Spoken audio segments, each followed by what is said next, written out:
Welcome to Shadows of Black History. We are honored to have you here today. Before we begin, tell us in the comments where you are watching from, your city, your country, and the time. If you have not yet subscribed, please subscribe and like this video.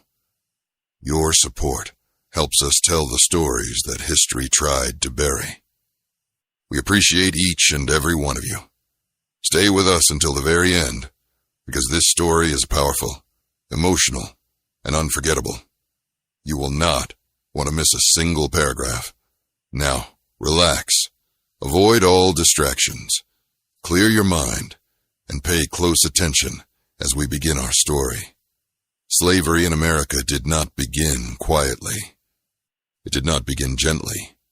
It began with ships cutting through dark ocean waters, carrying human beings chained below deck. In the year 1619, a ship arrived in the English colony of Virginia. On board were African men and women who had been captured from their homeland. They did not come willingly. They were taken by force. They were sold like goods. That moment marked the beginning of a system that would grow into one of the most brutal institutions in human history. At first, their legal status was unclear. Some were treated as indentured servants, but as years passed, laws hardened. Skin color became a life sentence. Freedom became a dream that slipped further away with each generation. The colonies were growing fast. Tobacco farms spread across Virginia and Maryland. Rice plantations expanded in the Carolinas. Cotton would later dominate the Deep South.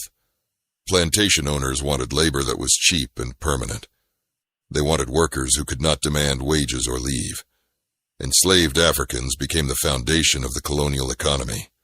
Laws were written to make slavery permanent and inheritable. If a mother was enslaved, her child would be enslaved. This rule ensured that slavery would reproduce itself without end. Families were trapped in chains before children could even speak their first words.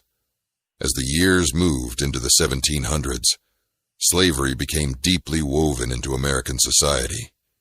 Enslaved people built cities. They cleared forests. They harvested crops under the burning sun.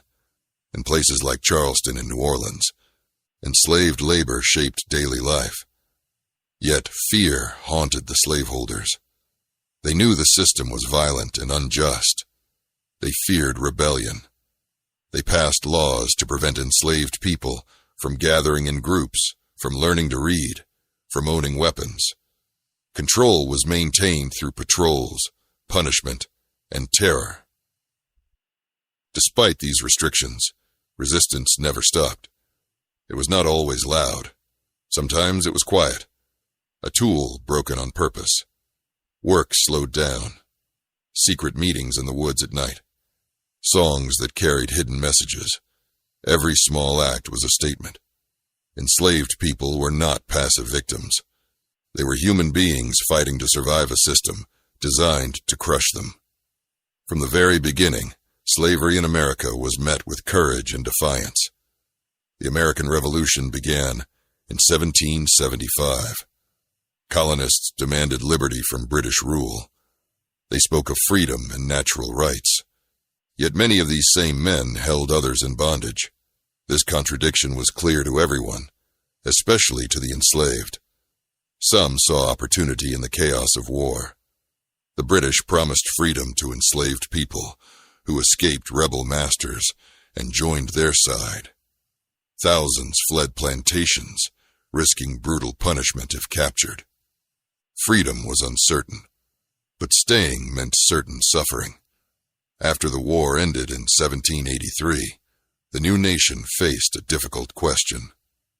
Could a country founded on liberty continue to allow slavery? The answer was not simple. Northern states slowly began to abolish slavery. Southern states tightened their grip. At the Constitutional Convention in 1787, delegates argued fiercely. Compromises were made. Enslaved people were counted as 3/5 of a person for representation. The transatlantic slave trade would not be banned until 1808. These decisions strengthened slavery rather than weakening it. The invention of the cotton gin in 1893 changed everything. Cotton became king. Plantations expanded westward into Alabama, Mississippi, and Louisiana. The demand for enslaved labor exploded. Families were torn apart as people were sold to new territories. The domestic slave trade grew. Slave markets in cities like Richmond and New Orleans became centers of human commerce. Buyers examined muscles and teeth as if inspecting livestock. Mothers screamed as children were pulled from their arms. The pain echoed across generations. Yet enslaved communities built culture even within chains.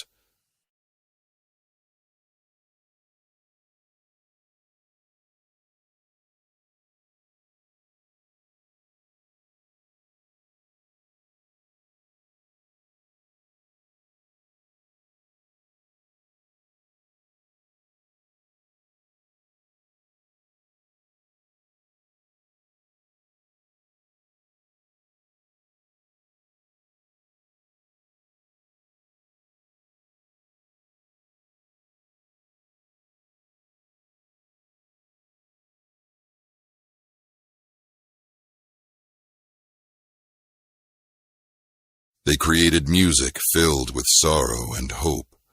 They formed spiritual beliefs that blended African traditions with Christianity. They married, though the law did not protect those unions. They told stories of freedom. These traditions preserved dignity in a world designed to strip it away. Culture became resistance. Memory became strength. Rebellion was always a fear in the slave-holding South.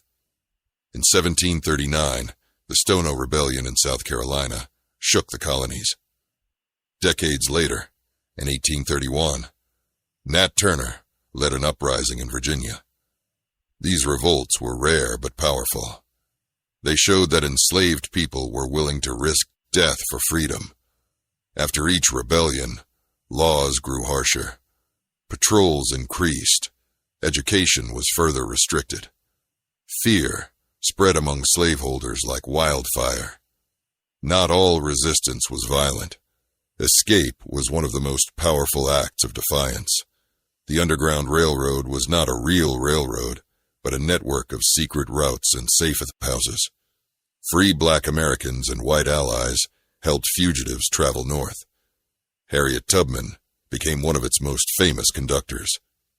She returned again and again to guide others to safety. Every journey was dangerous. Slave catchers hunted fugitives with dogs and guns. Rewards were offered for capture.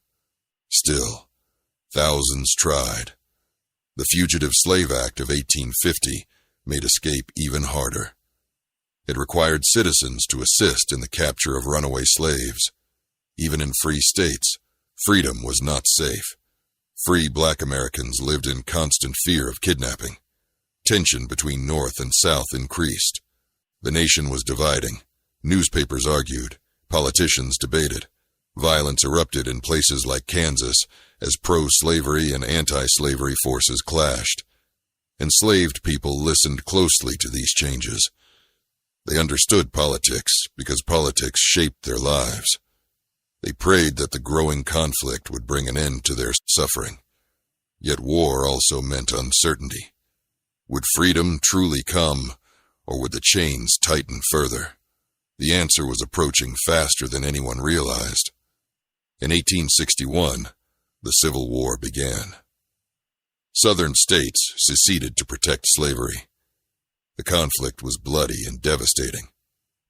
At first, the war was about preserving the Union, but as the war continued, its meaning shifted. Enslaved people themselves pushed the issue forward. They fled to Union lines, forcing Northern generals to confront the reality of slavery. Camps filled with men, women, and children seeking protection. In 1863, President Abraham Lincoln issued the Emancipation Proclamation. It declared that enslaved people in rebelling states were free. The proclamation did not end slavery everywhere immediately, but it changed the purpose of the war. Freedom became a central goal. Black men were allowed to join the Union Army. Nearly 200,000 served. They fought bravely, proving their strength and humanity in battle. The war ended in 1865. The 13th Amendment abolished slavery throughout the United States. Bells rang. Celebrations erupted. For millions, chains were finally broken. Yet freedom did not mean equality. The South lay in ruins. Former slaveholders resisted change. New systems of control emerged, including black codes and sharecropping. Freedom was fragile and incomplete. Families searched for loved ones who had been sold away years before. Newspapers printed ads from people looking for mothers, fathers, children. Churches became centers of community life. Schools were established for newly freed children and adults eager to learn. Education became a symbol of hope. The journey toward justice had begun, but it would be long and painful. Reconstruction promised change. Federal troops remained in the South to enforce new laws. Black men voted and held public office for the first time. It was a moment of possibility, but violent groups like the Ku Klux Klan rose to terrorize black communities. Lynchings and intimidation spread fear. Many white Southerners refused to accept equality. By 1877, federal troops withdrew from the South. Reconstruction ended. Jim Crow laws soon followed, enforcing segregation and discrimination. Though slavery was abolished, oppression continued in new forms. Sharecropping trapped many in cycles of debt. Voting rights were stripped away through poll taxes and literacy tests. The promise of freedom remained unfulfilled. Yet resilience endured. Black communities built businesses, schools, and churches. Leaders emerged who demanded civil rights. The memory of slavery shaped every struggle that followed. The scars were deep, but so was the determination to overcome. The story of slavery in America is not only a story of suffering, it is a story of survival and strength. This is only the beginning.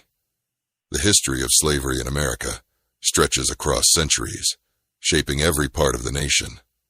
In the next part, we will go deeper into daily plantation life, the domestic slave trade, and the voices of those who endured it. Stay with Shadows of Black History. The journey is far from over. To understand slavery in America, we must step inside the plantation world. We must see what daily life looked like for the millions who woke before sunrise and worked until darkness swallowed the fields. Plantations were not just farms. They were forced labor camps built on violence.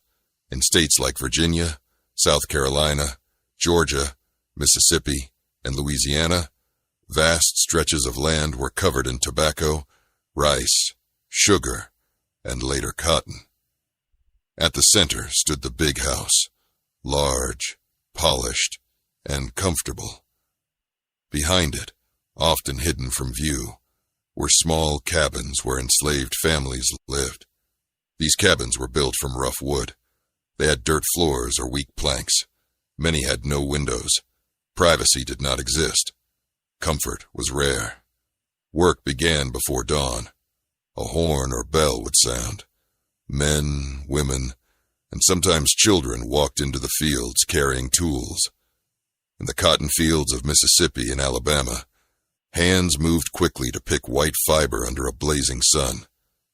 In the rice swamps of South Carolina, workers stood in water filled with insects and disease. Sugar plantations in Louisiana were among the harshest. Cutting sugar cane required strength and speed. The grinding season lasted day and night. Mistakes were punished. Falling behind was punished. Illness did not excuse anyone. The overseer rode on horseback, watching closely.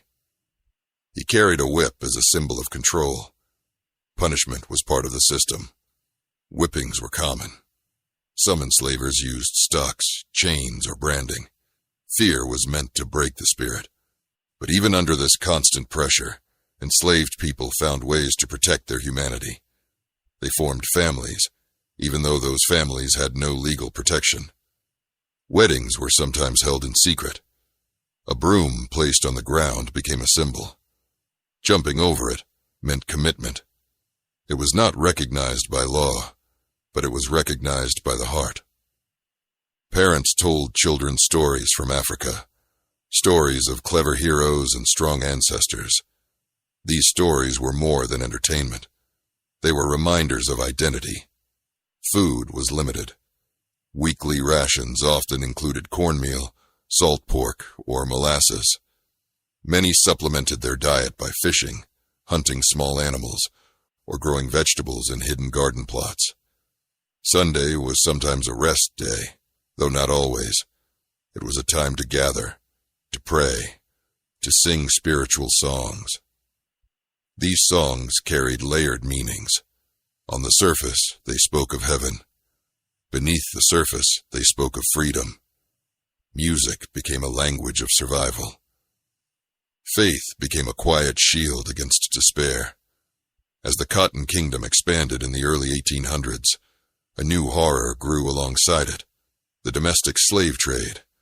After the transatlantic trade was officially banned in 1808, enslavers turned inward. They began selling people from the Upper South to the Deep South in massive numbers. States like Virginia and Maryland became suppliers of human beings. Traders bought enslaved men, women, and children, chained them together, and forced them to march hundreds of miles. These forced marches were known as coffles. Families were shattered without warning. A child could be sold to settle a debt. A husband could be sold to pay for new land. There was no legal protection. Auction blocks stood in cities such as Richmond, Charleston, and New Orleans. Buyers examined teeth, muscles, and scars. Mothers begged. Children cried. The sound of the auctioneer's voice echoed through crowded rooms. The highest bid decided a human life. It was business. Cold, calculated, and cruel. New Orleans became one of the largest slave markets in the nation. Ships carried enslaved people down the Mississippi River to be sold. Advertisements filled newspapers. Words like prime and healthy described human beings. Traders often broke families on purpose, believing isolated individuals were easier to control.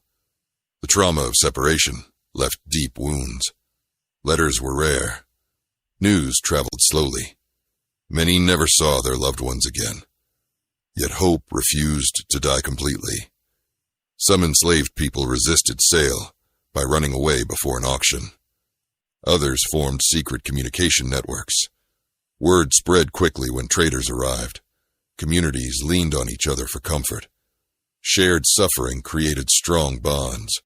Even in the darkest moments, resilience flickered like a small flame in a storm. Religion played a powerful role in enslaved communities. Many enslavers encouraged Christianity, but twisted its message. They emphasized obedience. They quoted scripture that seemed to support slavery. But enslaved people listened differently. They focused on stories of deliverance. Moses leading his people out of Egypt.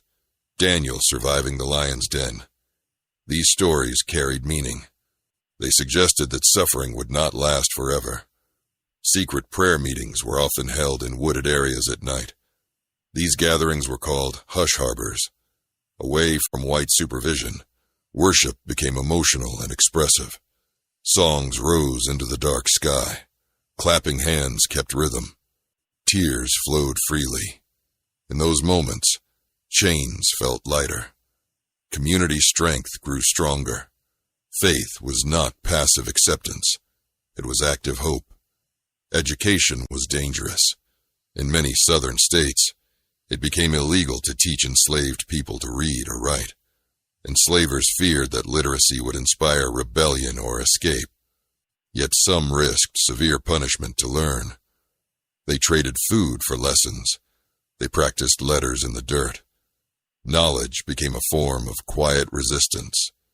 Each new word learned was a step toward empowerment.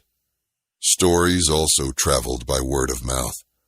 News of rebellions, escapes, and political changes moved across plantations like wind.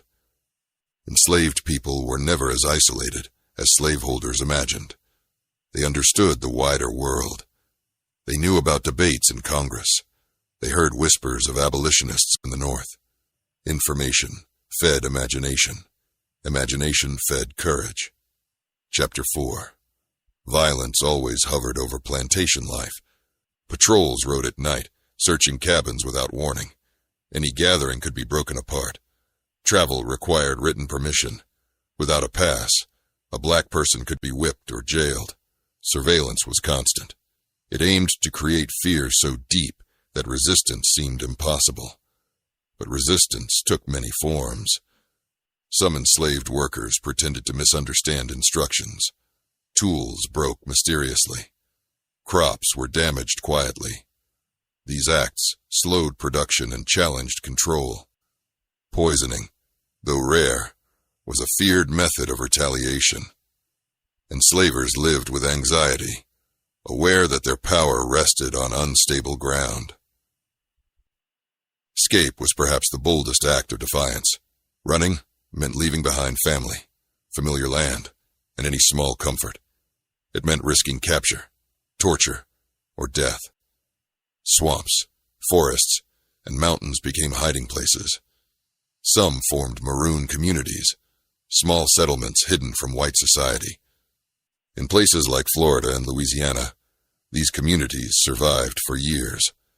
Freedom was fragile, but it was real. The existence of maroons proved something powerful. Slavery was not accepted quietly. It was contested every day.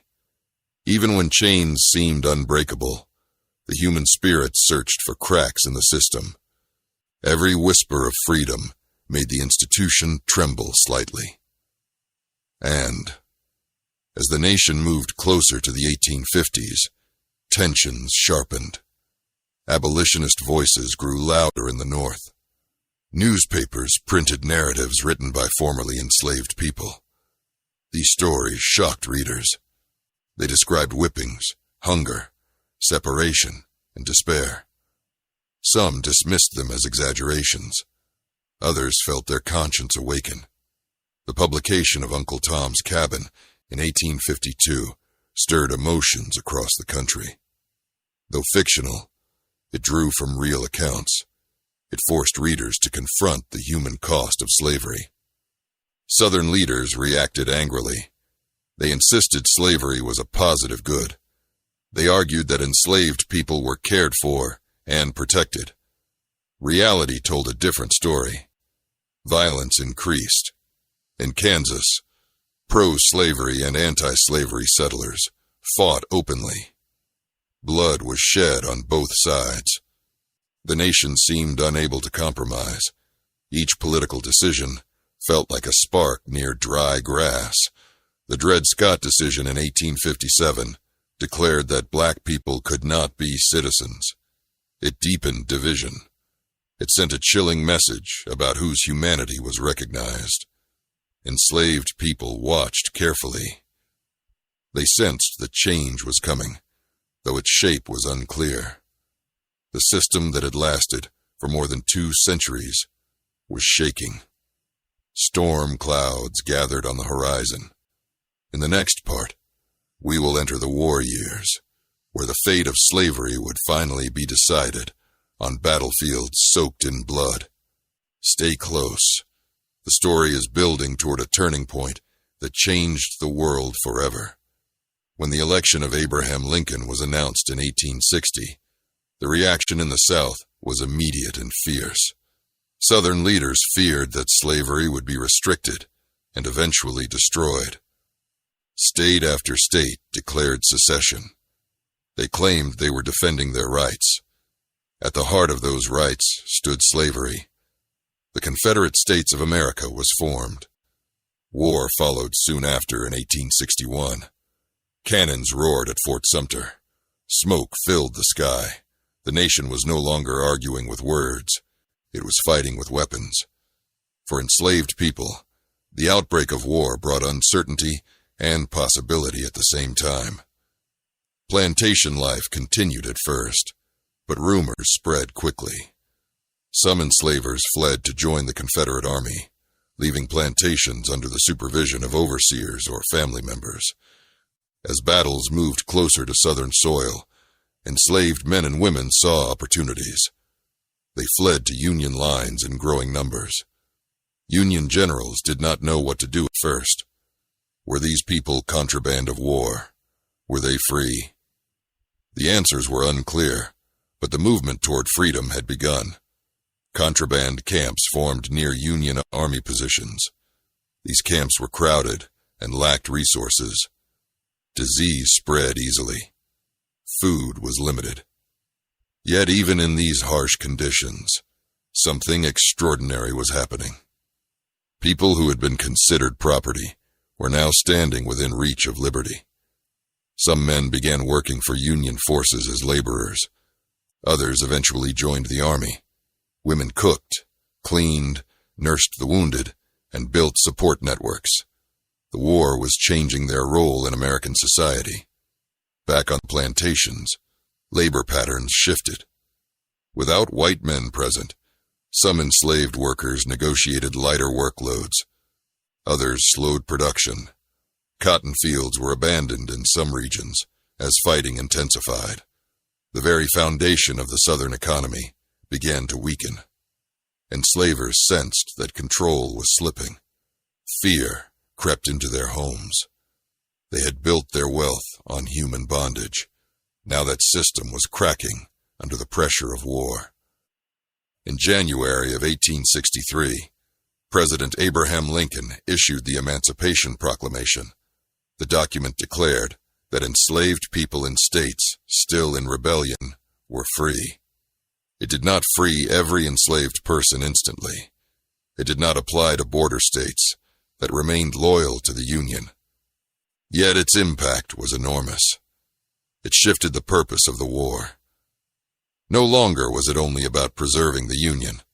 It was now clearly about ending slavery. Word of emancipation traveled slowly. In some areas, enslaved people did not hear of it for months. In others, Union soldiers read the proclamation aloud as they entered towns and plantations. Reactions were powerful. Some fell to their knees in prayer. Others shouted with joy. But freedom on paper did not mean safety in reality. Confederate resistance remained strong. Many enslavers refused to accept the news. Black men began enlisting in the Union Army in large numbers. Nearly 200,000 served by the end of the war. They faced discrimination even within the Union ranks. They were often given lower pay and assigned dangerous tasks. Yet their courage could not be denied. At battles like Fort Wagner, black soldiers proved their bravery under intense fire. Their service strengthened the argument for equal rights.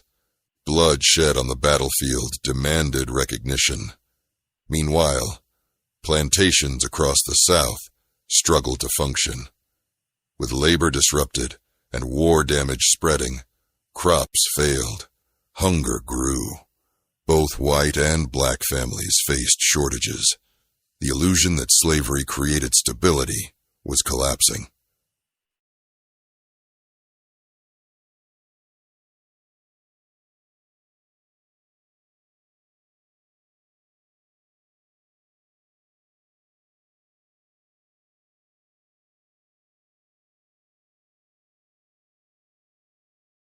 The war was revealing the deep fragility of the system that had once seemed unshakable. The final years of the war were brutal. Cities burned. Families mourned sons lost in battle. Enslaved people continued to escape whenever Union troops approached. Some remained cautious, waiting for clear confirmation of victory. The fear of punishment lingered. Years of control had taught them to move carefully. In April of 1865, Confederate General Robert E. Lee surrendered to Union General Ulysses S. Grant at Appomattox Courthouse. The war was ending. News spread like wildfire. Bells rang in northern cities. Celebrations erupted. For millions of enslaved people, the moment carried deeper meaning. The chains that had bound them for generations were legally broken. The 13th Amendment, ratified later that year, abolished slavery throughout the United States. Freedom, however, was not a single moment. It was a complicated transition. Some formerly enslaved people left plantations immediately, searching for family members who had been sold away. Others stayed temporarily, negotiating wages for their labor. The idea of earning pay for work that had once been forced felt revolutionary, yet confusion remained.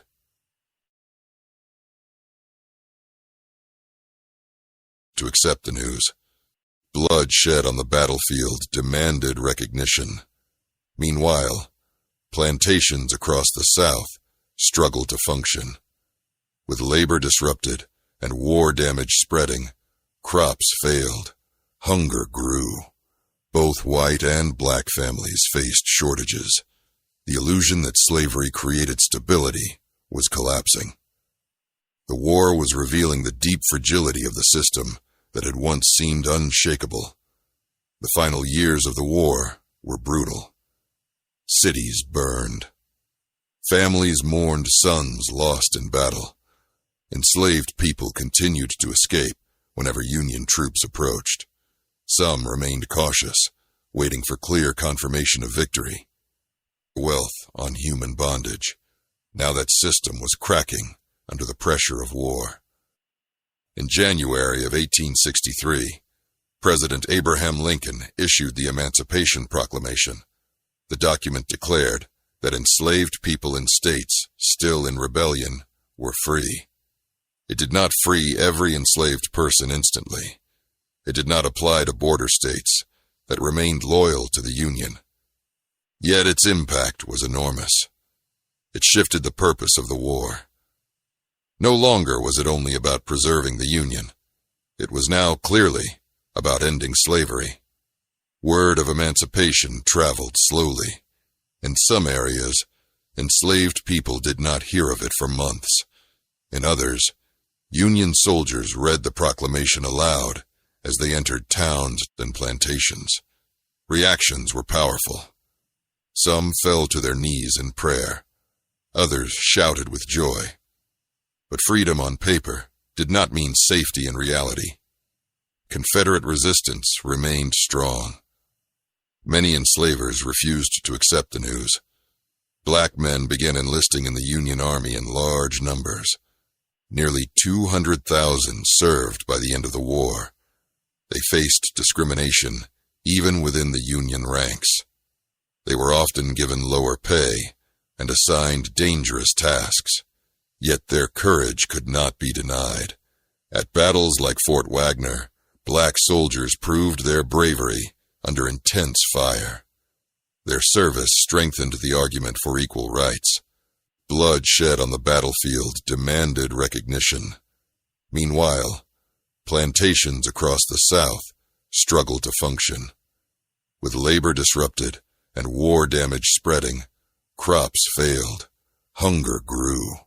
Both white and black families faced shortages. The illusion that slavery created stability was collapsing. The war was revealing the deep fragility of the system that had once seemed unshakable. The final years of the war were brutal. Cities burned. Families mourned sons lost in battle. Enslaved people continued to escape whenever Union troops approached.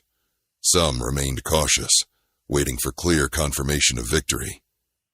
The fear of punishment lingered. Years of control had taught them to move carefully. In April of 1865, Confederate General Robert E. Lee surrendered to Union General Ulysses S. Grant At Appomattox Courthouse, the war was ending. News spread like wildfire. Bells rang in northern cities. Celebrations erupted. For millions of enslaved people, the moment carried deeper meaning. The chains that had bound them for generations were legally broken. The 13th Amendment, ratified later that year, abolished slavery throughout the United States. Freedom, however, was not a single moment. It was a complicated transition. Some formerly enslaved people left plantations immediately, searching for family members who had been sold away. Others stayed temporarily, negotiating wages for their labor. The idea of earning pay for work that had once been forced felt revolutionary. Yet confusion remained. What did freedom truly mean? Where would land come from?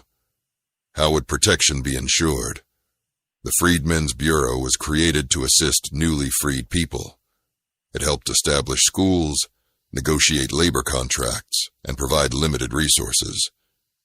Churches became central to community life. Education was pursued with passion. Men and women who had been denied literacy for decades now crowded into classrooms. They understood that knowledge was power. Learning to read was more than a skill. It was a declaration of dignity. Reconstruction began with hope.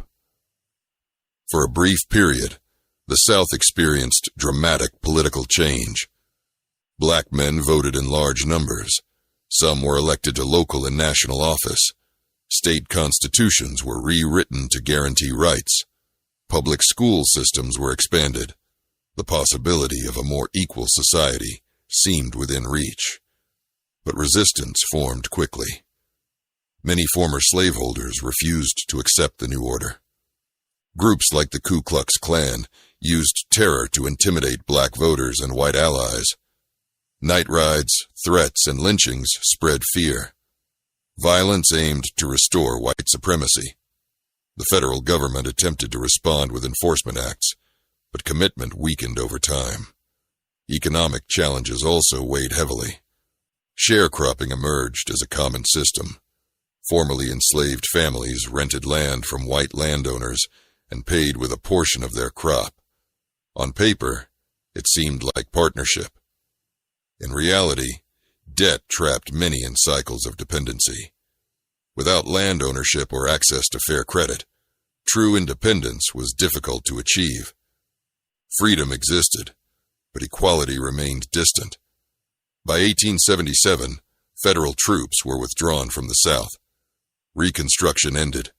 Southern states quickly enacted Jim Crow laws that enforced racial segregation. Voting rights were restricted through poll taxes and literacy tests. The promise of full citizenship faded. The struggle entered a new phase. Though slavery was gone, the fight for justice was far from over. The end of Reconstruction did not erase the memory of slavery. Formerly enslaved people carried stories in their hearts. They told their children about the years in bondage. They warned them of dangers. They encouraged them to seek education and opportunity despite barriers. Black communities built schools, businesses, and churches, even under oppressive conditions.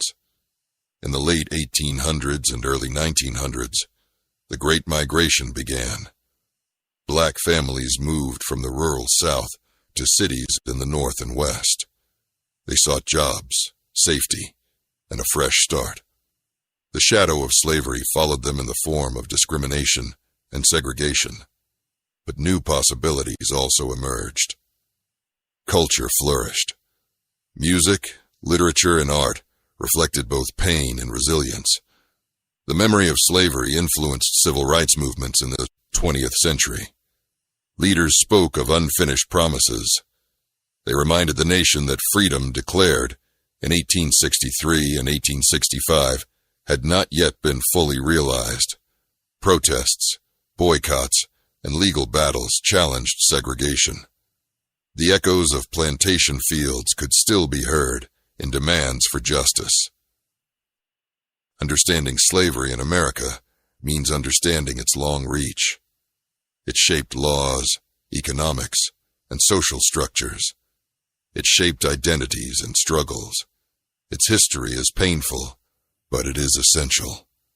In the next part, we will explore personal narratives from those who survived slavery, voices recorded decades later that reveal intimate details of life in bondage. Stay with Shadows of Black History. The story continues, and its lessons still speak to us today. Part 4 of 7. Chapter 1. After slavery was abolished in 1865, time did not erase memory. The people who had survived bondage carried their experiences inside them like hidden scars. Decades later, in the 1930s, elderly men and women who had once been enslaved were interviewed. Their voices were recorded in what became known as the Federal Writers Project narratives. These testimonies gave the world a direct window into plantation life. They spoke of hunger, of fear, of separation. They also spoke of strength, family, and faith. Their memories were not always easy to hear, but they were powerful. One former enslaved woman remembered the sound of the auction block. She described how her mother held her tightly while men examined them. She remembered the fear in her mother's eyes. She remembered being pulled away. That moment stayed with her for more than 70 years. Another man spoke of hiding in the woods at night to attend secret prayer meetings. He said they sang softly at first, then louder when they felt safe. Even in old age, his voice trembled as he recalled the hope those gatherings gave him. These narratives showed that slavery was not just labor. It was emotional violence. It was the constant threat of loss. Enslaved parents feared that any day could bring the sale of a child. Children learned early to watch the mood of an overseer. Survival required awareness. Yet within this harsh world, communities formed deep bonds. They shared food. They told stories. They protected one another when possible. Memory revealed complexity. It showed suffering, but it also showed humanity that refused to disappear. The interviews were not perfect. Some were shaped by the presence of white interviewers. Some elders softened details, perhaps out of caution. Still, the core truth remained clear. Slavery was brutal. It shaped lives long after chains were removed. Listening to these voices reminds us that history is not distant. It lives in personal stories. It breathes through testimony. Chapter 2. Beyond personal memories, economic records reveal how deeply slavery shaped the nation. Cotton grown by enslaved hands became the most valuable export in the United States by the early 1800s. Northern textile mills depended on southern cotton. Banks provided loans using enslaved people as collateral. Insurance companies issued policies on enslaved lives. The entire national economy was connected to forced labor. Slavery was not only a southern system, it was woven into American capitalism. Ports in cities like New York and Boston thrived on trade linked to slavery. Ships carried cotton abroad and returned with manufactured goods. Profits flowed through financial institutions. Even those who never owned enslaved people often benefited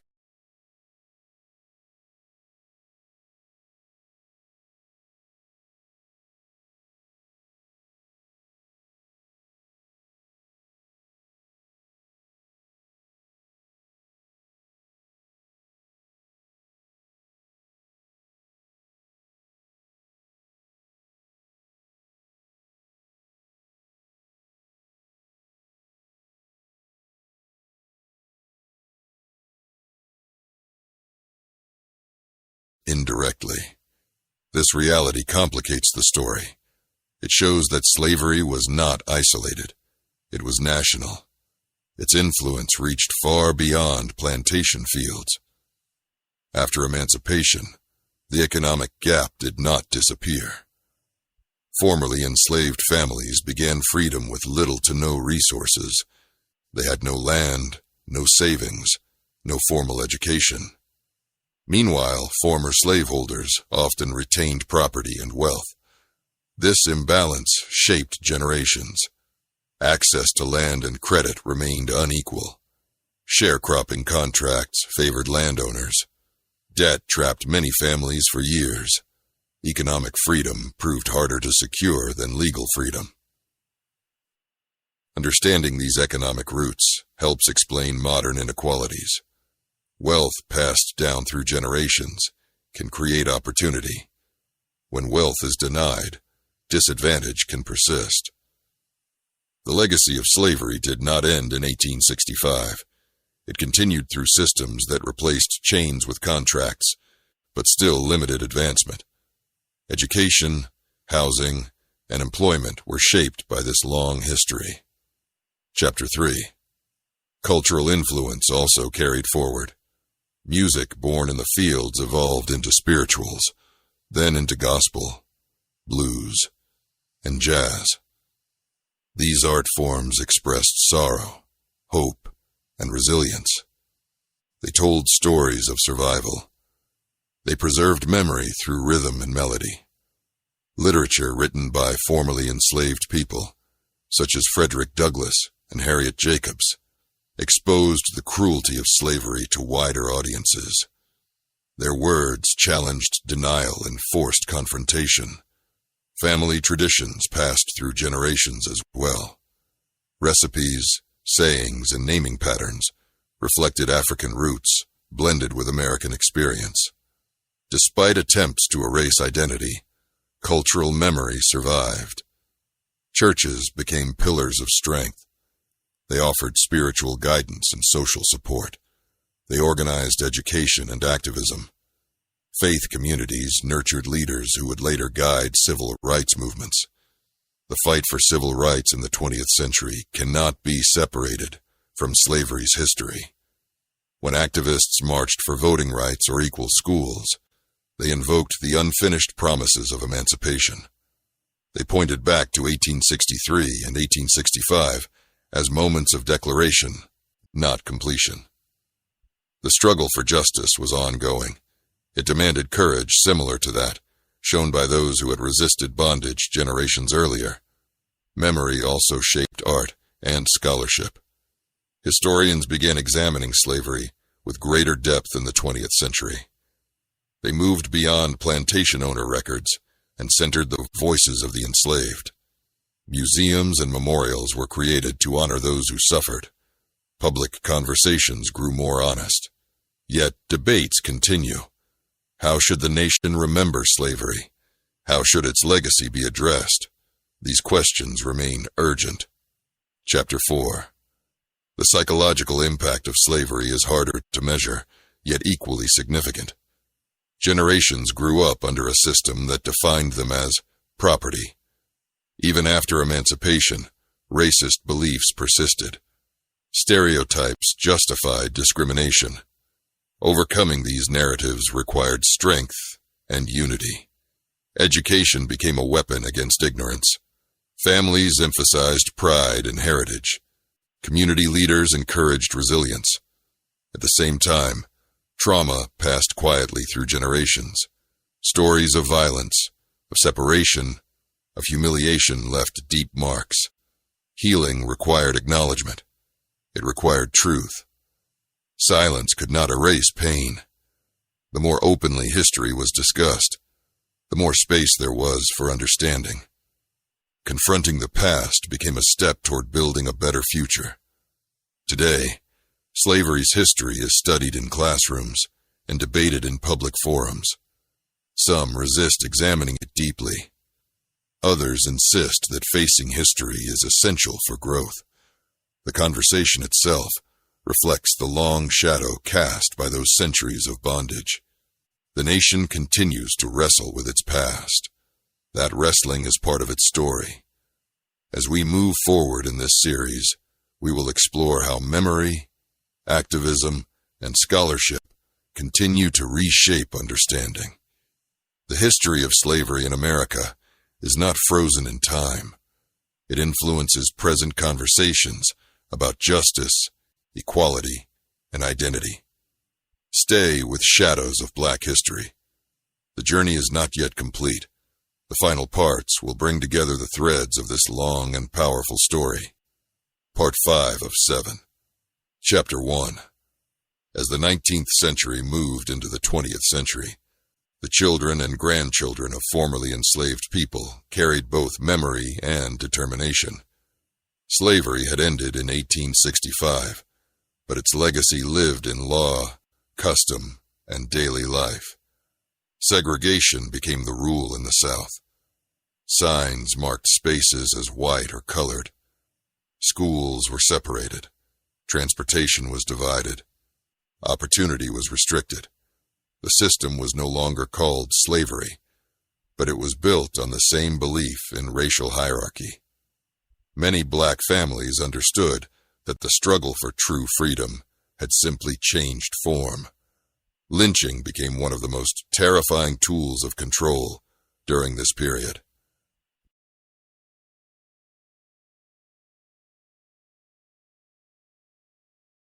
Men and women were accused without evidence.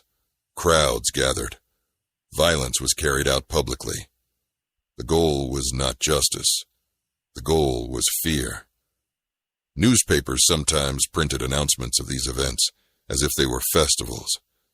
Yet even in this climate of terror, resistance did not disappear. Journalists like Ida B. Wells investigated and exposed the truth about lynching. She risked her life to publish facts. Her work forced the nation to confront brutal realities. Education remained a priority. Families sacrificed to send children to school. Historically, black colleges and universities were founded. Institutions such as Howard University and Tuskegee Institute became centers of learning and leadership. Teachers in small rural communities often worked with limited supplies. Still, classrooms were filled with hope. Knowledge was seen as the key to advancement. Literacy, once denied under slavery, became a source of pride and empowerment. Economic independence was also pursued. Black-owned businesses emerged in cities and towns. Barbershops, newspapers, banks, and grocery stores served growing communities. In places like Tulsa, Oklahoma, prosperous districts developed. Greenwood, often called Black Wall Street, became a symbol of achievement. Yet, in 1921, that success was attacked and destroyed by a white mob. Buildings were burned. Lives were lost.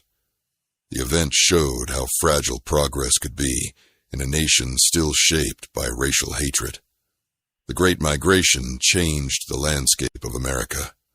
Beginning around 1916 and continuing for decades, millions of black families left the South. They boarded trains bound for Chicago, Detroit, New York, Los Angeles, and other cities. They sought factory jobs, better schools, and escape from segregationist violence. The journey was not easy. Northern cities had their own forms of discrimination. Housing was often restricted. Employment options were limited. Yet migration opened new possibilities. In northern neighborhoods, culture blossomed. The Harlem Renaissance in the 1920s brought an explosion of art, literature, and music. Writers like Langston Hughes and Zora Neale Hurston captured the complexity of black life. Jazz musicians transformed American music. Creativity became both celebration and protest. It challenged stereotypes and asserted dignity. Cultural expression traced its roots back to spirituals sung in slave quarters. The connection between past and present was clear. World War I and World War II also reshaped opportunities. Black soldiers served abroad, fighting for democracy. When they returned home, many questioned why democracy did not fully include them. Their service strengthened demands for civil rights. The contradiction between American ideals and racial reality became harder to ignore. veterans joined movements that pushed for change. Legal challenges slowly chipped away at segregation. Court cases questioned unequal schools and discriminatory laws. Activists organized boycotts and protests. The memory of slavery served as both warning and motivation. It reminded people how far injustice could go if left unchallenged. It also reminded them of ancestors who endured unimaginable hardship and still survived. The civil rights movement of the 1950s and 1960s marked a turning point. Leaders like Martin Luther King Jr. spoke of dreams rooted in promises made long before. The language of freedom echoed the words of emancipation. Marches in cities like Birmingham and Selma exposed violent resistance to equality. Television brought images of brutality into living rooms across the nation. Public opinion began to shift.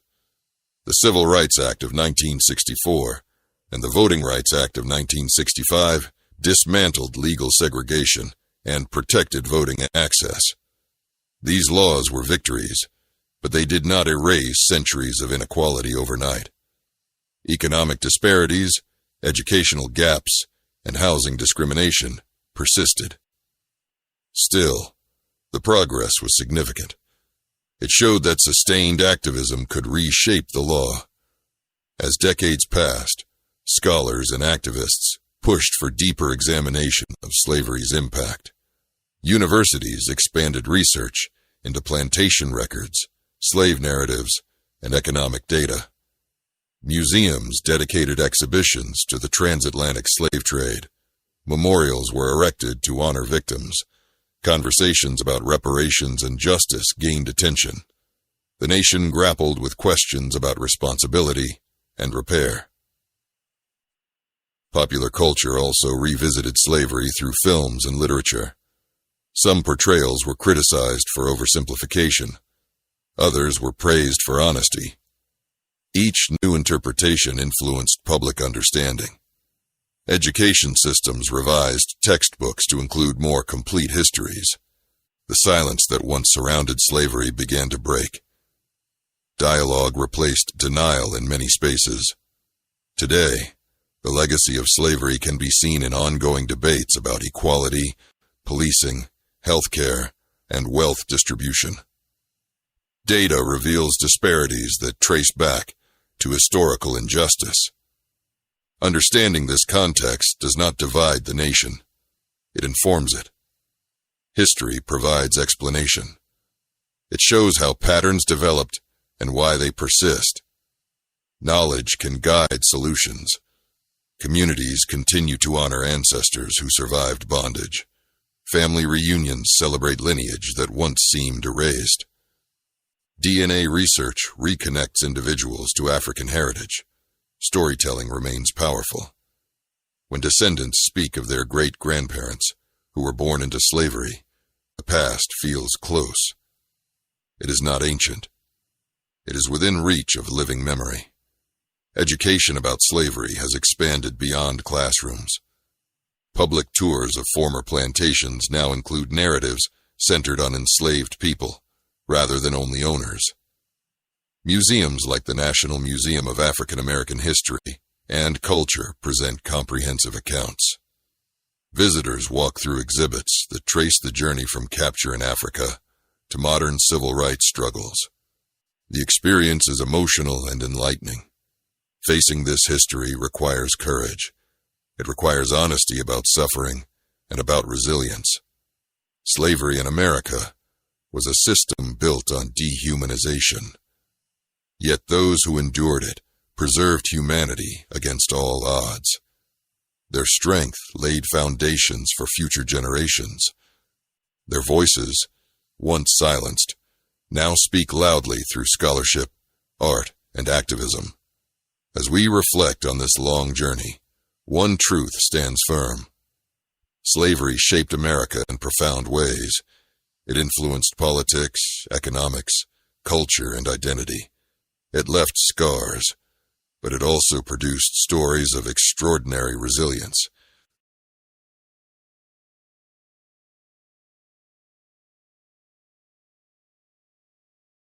people who survived bondage were not merely victims of history. They were agents of survival. They built families, created culture, and fought for freedom, even when hope seemed distant. The shadow of slavery still stretches across the nation. Yet shadows exist because there is light. Each generation has carried forward the struggle for justice. From emancipation to civil rights, to present-day advocacy, the pursuit of equality continues. Understanding slavery is not about dwelling in pain. It is about recognizing truth so that progress can be meaningful. At Shadows of Black History, we believe that telling these stories matters. They connect us to the past. They challenge us in the present. They inspire us for the future. If you have stayed with us this far, we thank you deeply. Continue to reflect, to learn, and to share this knowledge. History becomes powerful when it is remembered. In the next part, we will bring together key lessons and explore how remembrance can shape a more just tomorrow. Stay with us. The journey through this history is approaching its final chapters, and the closing reflections will tie together everything we have uncovered so far. As we move closer to the end of this journey, we must slow down and reflect carefully. The history of slavery in America is not only a chain of events, it is a chain of human lives. Each person forced into bondage had a name, a voice, a dream. When we speak about millions, the number can feel distant. But every single life mattered. Every single life carried hope. Slavery tried to erase individuality, but it never fully succeeded. Humanity endured beneath oppression. When enslaved Africans were first brought to the English colonies in 1619, no one could have imagined how deeply the system would shape the future nation. Laws hardened, economies expanded, generations were born into chains, yet resistance began immediately. Some resisted through open rebellion, others resisted through quiet defiance, some resisted by preserving culture, some resisted by escaping. Every act of survival was a form of resistance. We often ask how such a system could last for more than 2 centuries. The answer lies in power and profit. Slavery generated enormous wealth. It fueled industries far beyond the plantation. It shaped political compromises that protected it. It was defended with violence and justified with distorted beliefs. But systems built on injustice always carry weakness. They rely on control. They fear truth. They fear courage. Over time, courage grows. Truth spreads. That is what happened in America. The Civil War ended slavery legally in 1865, but law alone could not erase prejudice. Reconstruction offered hope, then faced backlash. Jim Crow followed. Segregation lasted for decades. The civil rights movement pushed the nation forward again. Each stage reveals a pattern. Progress meets resistance. Resistance meets determination. Determination eventually shifts history. Understanding this pattern helps us see that the struggle for justice is ongoing, not finished. Memory plays a powerful role in shaping identity. For descendants of enslaved people, history is personal. It is carried in family stories and community traditions. For the nation as a whole, history is collective responsibility. Avoiding the subject does not remove its impact. Studying it deeply allows growth. It allows honesty. It allows empathy. Education about slavery has changed over time. Earlier textbooks often minimized brutality or focused heavily on political events without centering the lives of the enslaved. Modern scholarship emphasizes voices once ignored. Researchers examine plantation records, ship logs, letters, and oral histories. They reconstruct daily experiences. They reveal complexity. This work ensures that the narrative is no longer told only from the perspective of slaveholders. Museums and memorials now stand in places where silence once ruled. Visitors walk through exhibits that trace the journey from capture in Africa to forced labor in the Americas. They read names engraved in stone. They see photographs of men and women born into bondage. These spaces encourage reflection. They ask difficult questions. They challenge visitors to think about how the past shapes the present. Conversations about justice, equity, and opportunity often return to slavery's legacy. Economic gaps, housing patterns, and educational disparities did not appear suddenly. They developed over generations. Recognizing this connection does not assign blame to individuals today. It acknowledges historical structure. It creates space for informed solutions. History becomes a tool for understanding rather than division. Art continues to interpret slavery's story in new ways. Films, novels, and documentaries bring emotional depth to historical facts. Music draws from spiritual roots planted in the fields centuries ago. Poetry captures sorrow and strength in a few lines. Creative expression keeps memory alive. It prevents history from becoming dry statistics. It reminds us that behind every document stood a breathing person. Young people today encounter this history through classrooms, social media, and cultural events. Their questions are thoughtful. They ask how injustice was allowed. They ask what responsibility remains. They ask how to build a more equal society. These questions show growth. They show engagement. They show that history continues to matter. Communities across the country have begun marking former slave markets and plantations with more complete explanations. Plaques now describe not only architecture, but also labor. Tours include stories of the enslaved, not just the enslavers. This shift signals progress in public memory. It reflects a desire for fuller truth. Yet challenges remain. Some debates grow heated. Some fear that examining slavery deeply will divide the nation. But ignoring pain does not heal it. Honest discussion creates understanding. Understanding builds empathy. Empathy supports unity. The goal of studying slavery is not to remain in sorrow. It is to ensure that injustice is neither forgotten nor repeated. The resilience of enslaved people stands as one of the most powerful lessons in American history. Despite cruelty, they formed families. Despite restriction, they created culture. Despite fear, they held on to faith. Their survival was not accidental. It was intentional. It required courage every single day. When we hear spiritual songs passed down through generations, we hear coded messages of hope. When we see thriving black communities, we witness the strength that endured through centuries of oppression. When we celebrate civil rights victories, we recognize the foundation laid by those who resisted slavery long ago. History is connected, like a river flowing through time. Understanding slavery also invites personal reflection. What does freedom mean? What does equality require? How can a society learn from its darkest chapters? These questions do not have simple answers, but asking them is essential. They push growth. They encourage accountability. They inspire compassion. As we approach the final part of this series, consider the journey we have traveled together. From 1619 to modern conversations about justice, the story of slavery in America is vast and complex. It is painful. It is instructive. It is deeply human.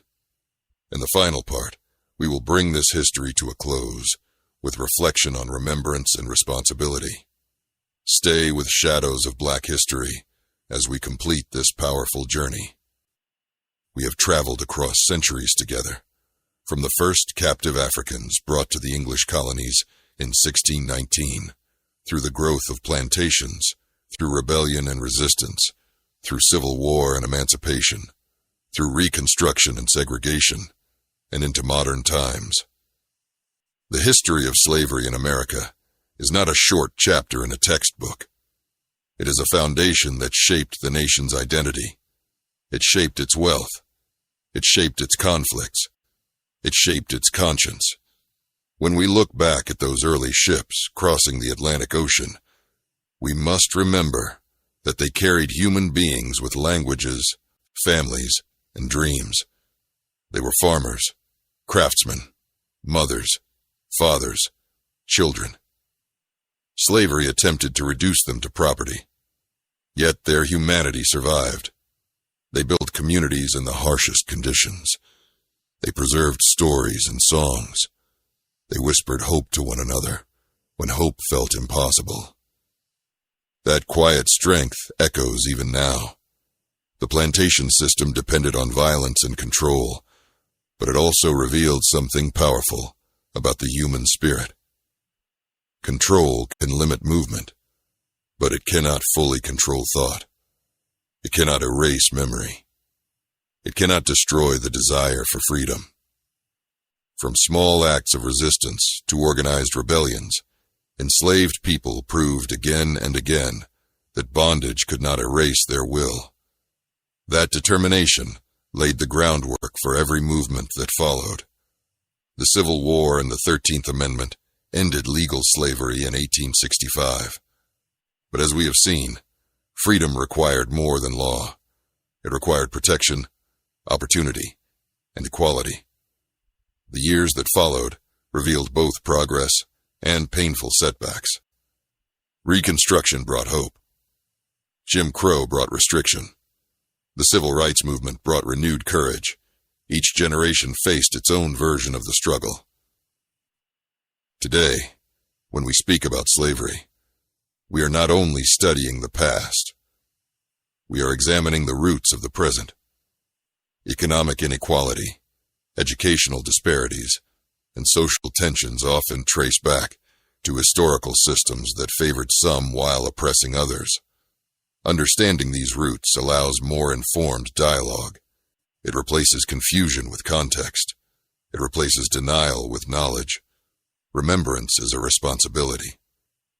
When we learn about the auction blocks, the forced marches, the broken families, we are honoring those who endured them. We are refusing to let their suffering disappear into silence. Memory gives dignity. It acknowledges that injustice occurred and that resilience followed. It invites compassion rather than indifference. Across the nation, memorials now stand where slave markets once operated. Former plantations are being reinterpreted to include the full story. Museums present exhibits that center enslaved voices. Scholars continue to uncover documents and testimonies that deepen understanding. These efforts are not about reopening wounds. They are about truthful storytelling. Truth strengthens society. For descendants of enslaved people, this history is deeply personal. For others, it may feel distant. Yet it belongs to all Americans. It shaped the nation's development. It influenced laws and institutions. It impacted culture and identity. Recognizing this shared history creates a foundation for shared responsibility. Education remains one of the strongest tools for progress. When young people learn about slavery honestly, they gain more than facts. They gain perspective. They understand that freedom was fought for. They see that rights were earned through sacrifice. They recognize the value of vigilance in protecting justice. Knowledge encourages empathy. Storytelling continues to play a powerful role. Books, films, music, and art interpret slavery in ways that touch the heart as well as the mind. Creative expression ensures that history remains alive. It reminds us that statistics represent real lives. It reminds us that resilience can rise even from unimaginable hardship. Communities that engage openly with history often find strength in unity. Honest conversation builds bridges, It allows people to acknowledge pain while working toward healing. Avoiding the subject can create misunderstanding. Facing it directly can create growth. The path forward requires courage, just as the path to freedom once required courage. The legacy of slavery challenges each generation to ask important questions. How can society expand opportunity? How can fairness be strengthened? How can empathy guide policy and personal behavior? These questions keep history relevant. They ensure that remembrance leads to action rather than silence. As we close this series, take a moment to reflect on the resilience we have witnessed. Enslaved men and women endured forced labor, separation, and violence. Yet they built families. They nurtured faith. They created music and culture that shaped the world. They fought for freedom when the odds were overwhelming. Their strength continues to inspire. The shadow of slavery is long, but it is not the only legacy. There is also a legacy of courage, creativity, and determination. There is a legacy of movements that demanded equality. There is a legacy of communities that rose from oppression to contribute profoundly to national life. Remembering slavery means remembering both pain and perseverance. History does not exist to trap us in the past. It exists to guide the future. By understanding where we have been, we can make wiser choices about where we are going. By acknowledging injustice, we can work toward fairness. By honoring resilience, we can nurture hope. Thank you for staying with Shadows of Black History until the very end. If this journey moved you, share your thoughts below. Tell us where you are watching from, your city and country.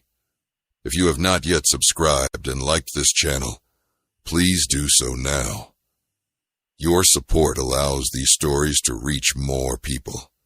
We appreciate you deeply. Continue to learn, continue to reflect, and continue to stand for truth. Until next time, stay curious, stay compassionate, and remember that history lives through those who choose to understand it.